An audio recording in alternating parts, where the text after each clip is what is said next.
Hi అండి, మీరంతా బాగున్నారా? నేనైతే బాగున్నాను. నేనైతే ఈరోజు అయితే చేపలు అయితే నేను తీసుకున్నాను. ఇగోండి చేపలు. ఇవేమో నేను ఇప్పుడైతే చారు చేస్తానండి, చేపలు చారు చేస్తాను. ఎందుకంటే చాలా రోజుల నుంచి మీకు చేపలతో నేను కనిపించలేదు, అందుకే ఈరోజు నేనైతే చేపలు తీసుకున్నాను. ఇగోండి వాళ్ళ చేత చేయించాను. ఇగోండి అన్నిటికీ పోపు కోసమని నేను అన్ని ఇలా కట్ చేసి పెట్టుకున్నాను. ఇగో తాలింపులో బెల్లం కూడా వేసుకుంటాను నేను. అందుకని ఇగోండి చింతపండు వాటర్ కూడా, చింతపండు పిసికేసి అది బాగా మరపెట్టి చారు కూడా ఉంచాను. ఇగోండి నేను ఇంకా కారం పసుపు అన్నీ ఇందులోనే ఉన్నాయి. ఇగోండి నేను ఇవన్నీ వేసుకుంటాను. వేసుకొని నేనైతే చేపల చారు అయితే పెడుతున్నాను ఫ్రెండ్స్. సరేనా?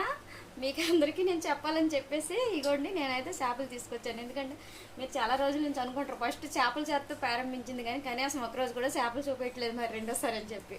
అందుకని నేను చాలాసార్లు తీసుకుంటున్నాను, కానీ నాకు ఈ మధ్య హెల్త్ బాగాలేకపోవడం వల్ల మీకైతే నేను వీడియోలు ఏమీ పెట్టలేకపోతున్నాను, వంటల వీడియోలు. అందుకోసమని ఈరోజు మళ్ళీ నేను వంట వీడియో దగ్గరికి మళ్ళీ వచ్చాను ఫ్రెండ్స్.